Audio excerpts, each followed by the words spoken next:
where the inauguration would take place. Since 1901, all inaugural ceremonies at the U.S. Capitol have been organized by the Joint Congressional Committee on Inaugural Ceremonies. The first 28 inaugurations, however, were planned by the Committee on Arrangements of the United States Senate. The JCIC is responsible for planning all inaugural events that occur at the U.S. Capitol.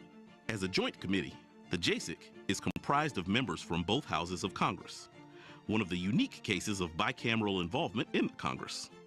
Members of the committee work across ideological and legislative divisions to host a celebration of our democracy.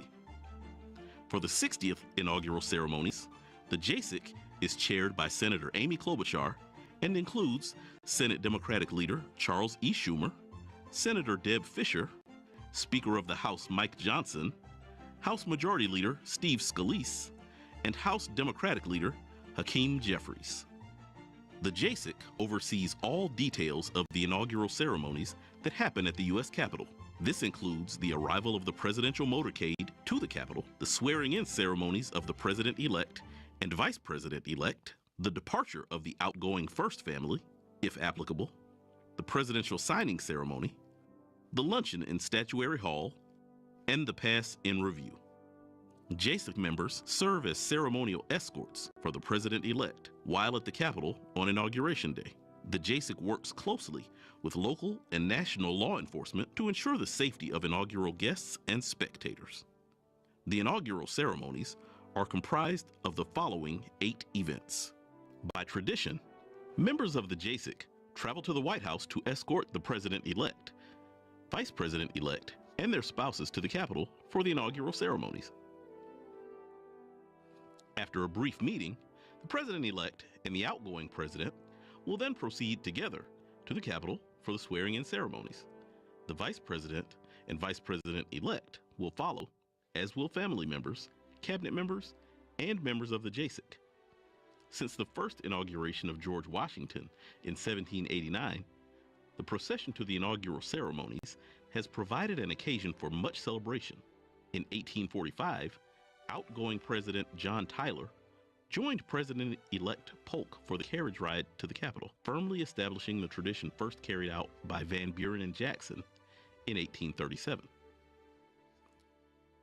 The 1877 inauguration of Rutherford B. Hayes started the tradition of the president-elect going first to the White House to meet the outgoing president before proceeding to the Capitol. The vice president and vice president-elect followed in a separate carriage, and after them, members of the Senate Committee on Arrangements. Future inaugurations would follow this precedent. Just before the president-elect takes the oath of office on Inauguration Day, the vice president-elect will step forward on the inaugural platform and repeat the oath of office. Although the United States Constitution specifically sets forth the oath required by the president, it only says that the vice president and other government officers should take an oath upholding the Constitution. The present oath, repeated by the Vice President of the United States, senators, representatives, and other government officers, has been in use since 1884.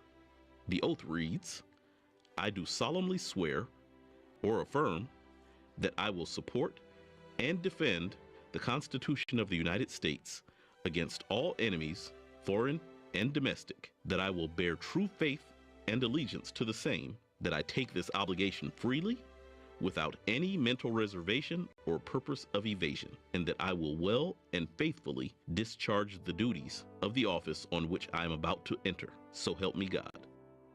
A variety of officials have administered the oath to vice presidents, including the President pro tempore of the Senate, the Chief Justice, the outgoing vice president, as well as friends and associates chosen by the vice president-elect. The location of the vice president's oath-taking ceremony has also changed since John Adams became vice president in 1789. Until 1937, most vice presidents took the oath of office in the Senate chamber, making it distinct and separate from the president's. When Inauguration Day moved to January 20th in 1937, the vice president's swearing-in ceremony moved from the Senate chamber to the inaugural platform on the Capitol's east front. Although the vice president's swearing-in ceremony lost some of its distinctness After it moved to the East Front portico, it gained a public audience and reflected the growing political importance of the vice president as part of the executive branch of government. On April 30th, 1789, in front of New York's Federal Hall, our nation's first president, George Washington, took the oath of office on a balcony overlooking Wall Street. With the ceremony complete, the crowd below let out 3 big cheers, and President Washington returned to the Senate chamber to deliver his brief inaugural address. 4 years later, on March 4th, 1793, Washington's second inauguration happened in Philadelphia, where the government had taken up temporary residence while a permanent capital was being built along the Potomac. The president took his oath in a small Senate chamber on the second floor of Congress Hall. In March of 1801, the seat of the U.S. government had moved to Washington, D.C. The streets were muddy, almost impassable, and overgrown with bushes. On March 4th, 1801, President-elect Thomas Jefferson walked with few attendants and little fanfare to the Capitol building from his nearby lodgings at a boarding house to become the first president to be inaugurated in the nation's new capital city.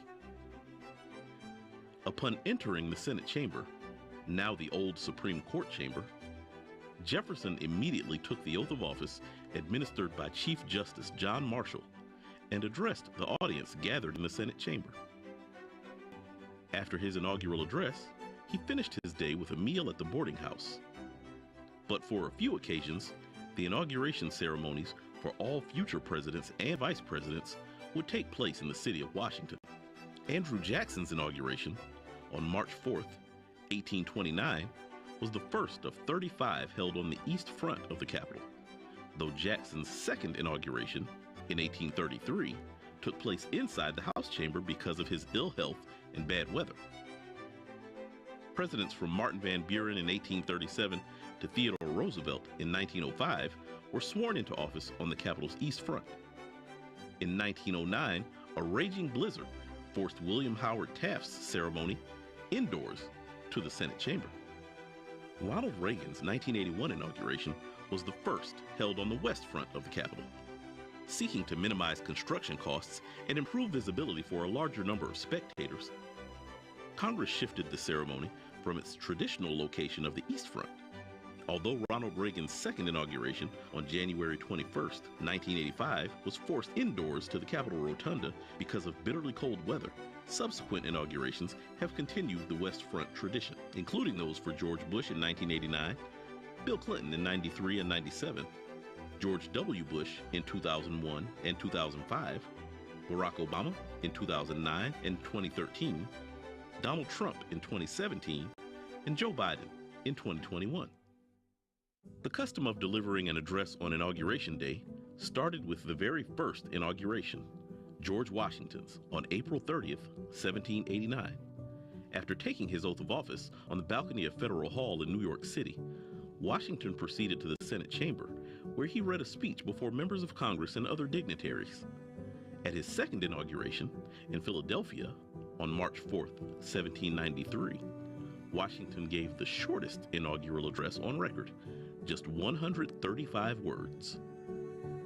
Every president since Washington has delivered an inaugural address. While many of the early presidents read their addresses before taking the oath, current custom dictates that the Chief Justice of the Supreme Court administer the oath first, followed by the president's speech. William Henry Harrison delivered the longest inaugural address at 8,445 words on March 4th, 1841. John Adams' inaugural address, which totaled 2,308 words, contained the longest sentence at 737 words. In 1921, Warren G. Harding became the first president to take his oath and deliver his inaugural address through loudspeakers. In 1925, Calvin Coolidge's inaugural address was the first to be broadcast nationally by radio. And in 1949, Harry S. Truman became the first president to deliver his inaugural address over television airwaves. Most presidents use their inaugural address to present their vision of America and to set forth their goals for the nation. Some of the most eloquent and powerful speeches are still quoted today. In 1865, in the waning days of the Civil War, Abraham Lincoln stated, "With malice toward none, with charity for all, with firmness in the right as God gives us to see the right. Let us strive on to finish the work we are in, to bind up the nation's wounds, to care for him who shall have borne the battle, and for his widow and his orphan, to do all which may achieve and cherish a just and lasting peace among ourselves and with all nations." In 1933, Franklin D. Roosevelt avowed, "We have nothing to fear but fear itself." And in 1961, John F. Kennedy declared, "And so, my fellow Americans, ask not what your country can do for you, ask what you can do for your country." When applicable, following the swearing-in ceremonies on the west front of the U.S. Capitol, the outgoing president and first lady leave the Capitol to begin their post-presidential lives. Traditionally, the president's departure takes place with little ceremony. In 1797, George Washington attended the inauguration of his successor, John Adams. With few exceptions, subsequent departing presidents followed Washington's example. Until the early 20th century, the departing president also usually accompanied the newly elected president on the carriage ride from the Capitol to the White House following the inauguration. In the early 20th century, a new tradition evolved, whereby the outgoing president quietly left the Capitol immediately following the swearing-in ceremony.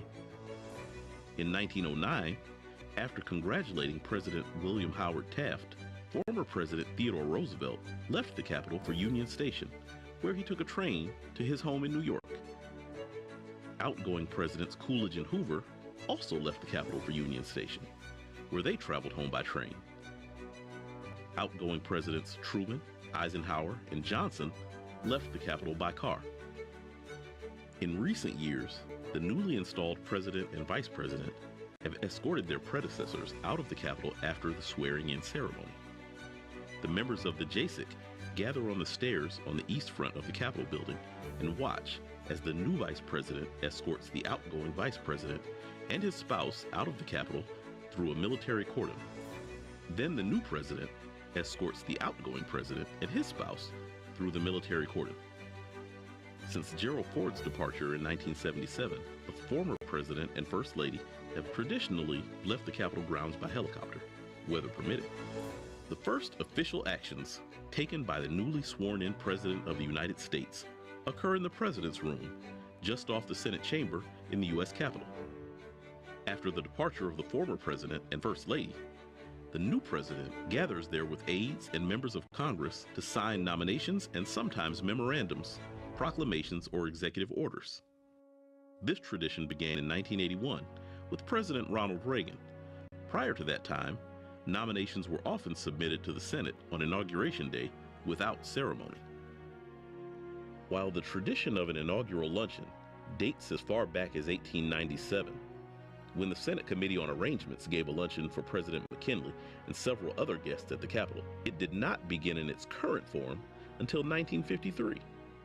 That year, President Dwight D. Eisenhower, Mrs. Eisenhower, and 50 other guests of the JASIC dined on creamed chicken, baked ham, and potato puffs in the now restored Old Senate Chamber. From the mid-19th century to the early 20th century, presidents left the Capitol after the swearing-in ceremonies and traveled to the White House for a luncheon prepared by the outgoing president and First Lady. In 1949, Secretary of the Senate Leslie Biffle hosted a small lunch for President Truman in his Capitol reception room. They dined on South Carolina turkey, Smithfield ham, potato salad, and pumpkin pie. In 1953, the JASIC began its current tradition of hosting a luncheon for the president, vice president, and their spouses, Senate leaders, the JASIC members, and other invited guests.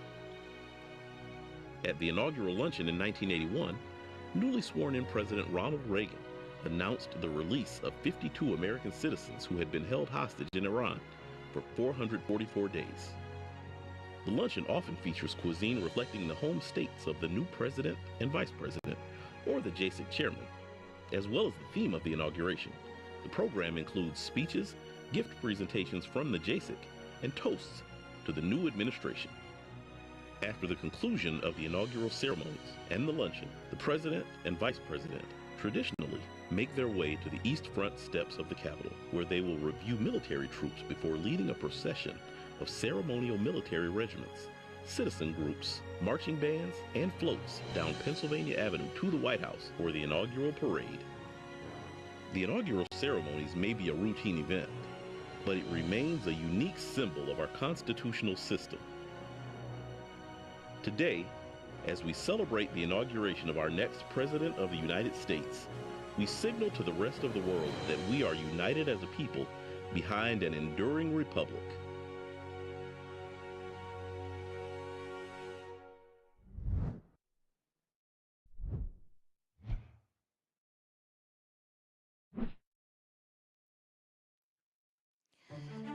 Welcome again to the 60th inaugural ceremonies. If you're just joining us, my name is Emily Boisvert, and I am joined by my colleague, Ron Jackson. We are both visitor guides at the United States Capitol Visitor Center. That was a great video, Ron. What did you think? Pointed video, specific. It states the purpose, why we're here. And it leads to a trivia question that we're going to have very shortly. But we'll see how people are paying attention. Yes, we will. Yes, we will. Purpose of JASIC, purpose of us, wonderful. Yeah, I was struck at how technology has changed so much. Here we are, we're live streaming on the internet, something that, past presidents would even know what we were talking about. But, okay, ready, trivia question. You ready, Ron? Okay. I'm ready. Whose inauguration was the first to be broadcast on radio?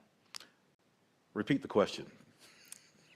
Whose inauguration was the first to be broadcast on radio? Do I have an A, B, or C? Are you giving me options? Oh, okay. Yeah, sure. A, Calvin Coolidge. B, FDR. C, Millard Fillmore. Or D, President Kennedy. A. You are correct. Ding, ding, ding. 22 million people heard that broadcast for the first time. His vice president was Charles Dawes of Georgia. And as a matter of fact, President Coolidge would make 40 more addresses via the radio. But I think if you're a certain age, you would instantly think of Franklin Delano Roosevelt. It's tough to mention Franklin Delano Roosevelt without mentioning Anna Eleanor Roosevelt as First Lady. But that's almost 100 years ago. It happened March of 1925. Yeah, the 35th inaugural ceremonies. You mentioned about this medium of broadcast. 1901 is when we start to see images, and people love inaugurations. I want to be specific. Where do inaugurations happen? The People's Building. There are some exceptions, but it's important. It happens here, the Capitol, not the Supreme Court, not the White House, the People's Building. Right, and I think here we're getting ready for the rotunda. This has been transformed to be able to host the inauguration. I mean, I'm used to seeing it with thousands of eighth graders, but today it's set up for this very solemn and important event of the transfer of power from one presidential administration to the next. Expect a voice from the military district of Washington to introduce all the ceremonial rituals that we'll see.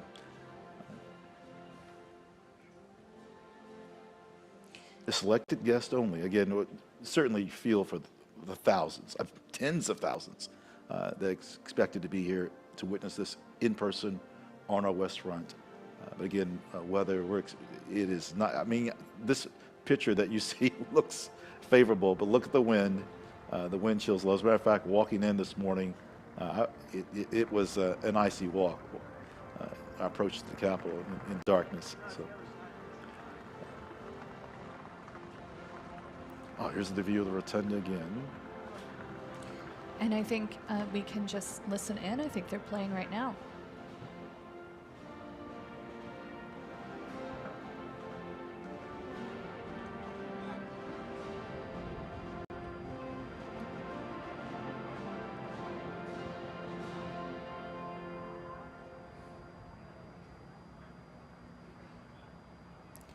Yeah, so the Marine Band looks like they're on the left-hand side of the screen. It is a tradition that they come to inaugurations. It started with Thomas Jefferson. They think that that's the first time that the Marine Band ever performed at an inauguration, and also that President Jefferson is the one who really gave them the moniker, the President's Own Marine Band. President William Jefferson Clinton had a quote about the Marine Band. He said there's a lot of things in Washington he won't miss, but one thing he will miss, the Marine Band. Yeah, and I can see why. I mean, these are professionals. Look at the pageantry in their uniforms. I mean, it's always a treat when we get to hear them play. Emily, can you imagine if they were outside, wind instrument, your lips on a trumpet, on a flute? Yeah. Those brass instruments, they can freeze up really fast. So I bet they're happy that they're inside today. You mentioned earlier in the broadcast about President Truman being to the right of the George Washington statue. President Truman had the first broadcast, right, in terms of television. That happened in 1947. This is one of our new statues that we have. From Missouri. Missouri, yes. On his left hand, when you arrive in the rotunda, get closer to him, look at, make your eyes work. That's a phrase I use to students all the time. Make your eyes work. Look at every part of a statue, their hands, their feet, their expression. It's wonderful. That rotunda floor is made of Virginia sandstone, the same sandstone as the walls. Right, and I think we're going to go, maybe some people are starting to arrive. So I'm hoping to see who's coming. We're definitely still setting up, but people are going to trickle in as we go through this. So we'll get to see that as well, hopefully. Oh, yep, here we go. It's interesting, President Reagan's inauguration, 1985, so many were standing. If you look at the footage of it, so many, just about all. We'll talk about John Stennis from Mississippi earlier, who was seated. He was recovering from an illness. But look at this moment as the first group arrive. Earlier you were talking about the Capitol Dome and how it's made out of cast iron. Imagine all of the work that goes into the upkeep of the Capitol, and that's all done by our big boss, the architect of the Capitol. Tremendous job. Yep, and the Capitol Dome has had a couple of restorations over the years. The most recent one was in 2016, but they also just finished this whole restoration of the stone on the outside of the Capitol. I mean, some of it is from the sandstone that you were just mentioning is also on the outside of the Capitol, kind of in the middle of the building, but then on the bigger wings with the pediments, that's all marble from Lee, Massachusetts. Yes. I have a lot of Massachusetts facts. I know Ron's from Kentucky, I'm from Massachusetts, and we each have our own, we each have our own special facts about where we're from. Let's listen to the University of Nebraska at Lincoln Choir, please.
That was, I mean, just gorgeous, from the University of Nebraska. That is so hard to do, to change how you're going to stand for a performance like that. I'm a singer, and I've done many performances in all different types of places. That was amazing. That song was One Voice by Ruth Moody. And now I think we're going to see some people arrive, maybe. We're back on the East Front. So hopefully some people are going to start showing up pretty soon. Our former vice presidents are approaching now. Remember, this will be the inauguration of the 50th vice president, J.D. Vance from the state of Ohio. The vice president is president of the Senate. Again, this angle provided for us by JASIC depicts the Senate side of the Capitol. We expect to see former vice presidents arriving shortly. That was a wonderful rendition. We love music. And see the pan shot here that's getting the entire campus. Well, I shouldn't say when we say East Front, we're talking the area across from the Library of Congress and the modern-day Supreme Court. So oftentimes we say East Front, and someone might say, well, could you be more specific?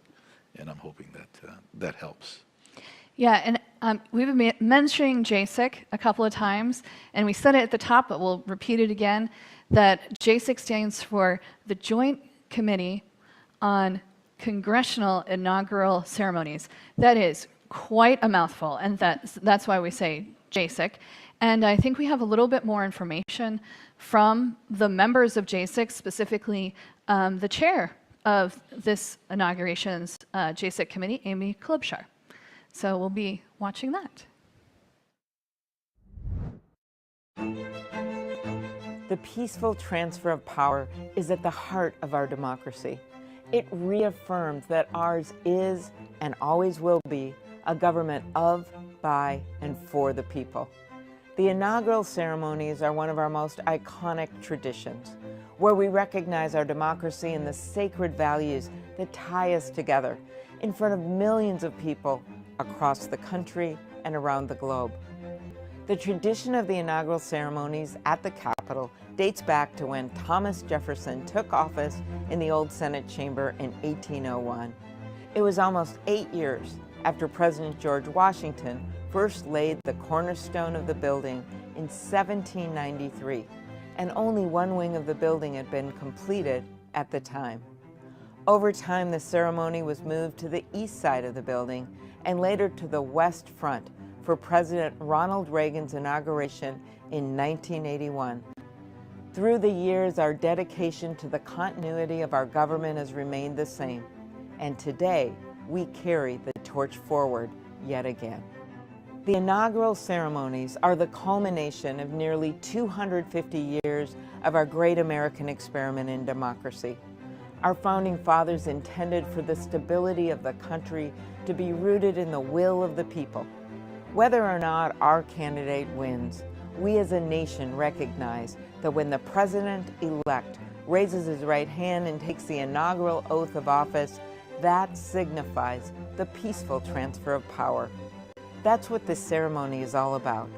Since George Washington was sworn in as our first president in 1789, the inaugural ceremonies have taken place every 4 years, through times of peace, prosperity, and adversity. Today, we gather at the Capitol, a beacon of freedom, to fulfill the Constitution's promise to protect our enduring democracy for generations to come.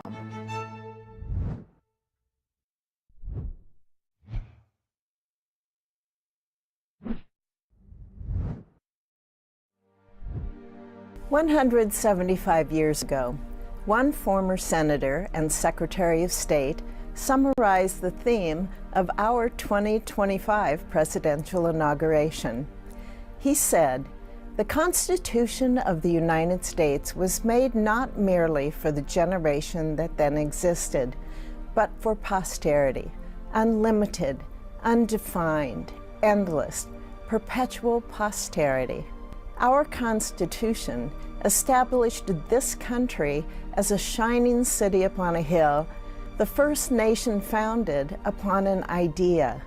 Our Constitution realized the founders' vision of a government striving to protect each person's right to life, liberty, and the pursuit of happiness. Our Constitution revolutionized America. It revolutionized the world. It was the first of its kind. In many ways, our Constitution was for the generation who wrote it. But more than that, it was for the generations that followed. It is for us today, and it is for our descendants, the generations that will follow us. The Constitution enshrined our inalienable God-given rights. It immortalized America's commitment to justice and to liberty for all, and the democracy that keeps those ideals alive. After all, the Constitution begins with we the people. Today's inauguration continues the traditions that have upheld our nation and its peaceful transfer of power for almost 2.5 centuries. The theme of the 60th inaugural ceremonies is Our Enduring Democracy, a constitutional promise. Like I said earlier, that theme was described 175 years ago, a decade before the Civil War. But most significantly, it was described at our founding. It is described in our very own Constitution, established to secure the blessings of liberty to ourselves and our posterity. This 60th inauguration, only the second time a president has been sworn in for a second time, marks another milestone in securing those blessings for ourselves and the generations to come. May we not forget the rich significance of our peaceful transfer of power today. And may today renew our commitment to the American Constitution and to the American people.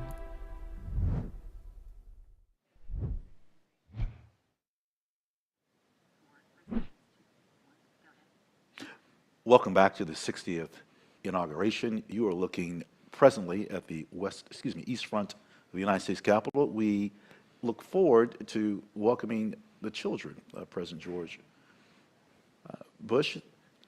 You see the camera zooming in. What a wonderful video. We just heard from Senator Deb Fisher from Nebraska, the chair of JASIC, Senator Amy Klobuchar from Minnesota.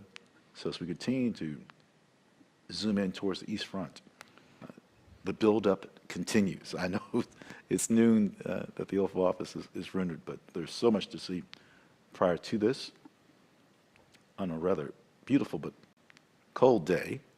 Right. You can see the ice is still on the lawn out there. A lot of work goes into making sure that all of these surfaces are safe for everyone to walk on. And hopefully we'll get to see former President Bush arrive fairly shortly. There is a tree that his father planted to Lamar Smith from Texas. I'm a huge fan of our Capitol grounds. So when we talk about names, sometimes I'm going to reference trees.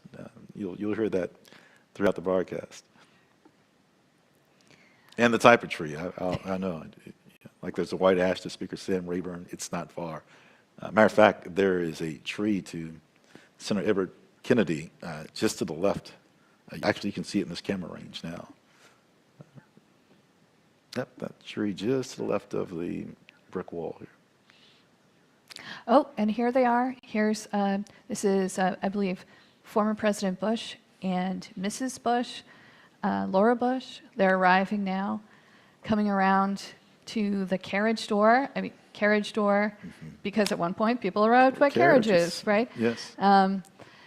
And so they'll be coming in over on the Senate side of the building in just a few minutes, I think. I love that Laura and George Bush President, they met at the undergraduate library, right? Well, she was a librarian. You're right, she was a librarian. Yep. Yeah, I love that. Yep, President Bush, he served 2 terms in office, right? Yes, yes. starting in 2001. I don't know, could I go back that far? That was 20 years ago. I tell you, his inauguration wasn't exactly warm that day as well, at least the first one, as I recall. Look at everyone. Now, this is our first look at the House side of the Capitol. Our camera views focused on the Senate side. This extension happened in 1857. So for those that have watched a State of the Union or an address in the House chamber, that chamber is December 16th, 1857. Yeah, from this angle, you can really see the difference between the two types of stone as well. You know, the older stone that is painted sandstone, and then the lovely marble on the other side. But you get a really good view of how the Capitol has been put together through time. But it looks seamless. Yes. Emily, we have another trivia question for everyone. We do. Okay.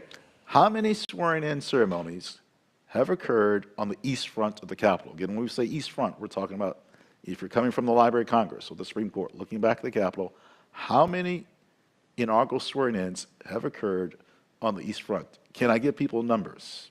Oh, sure. Okay. Yeah, give me. Okay, here we go. Give me a list.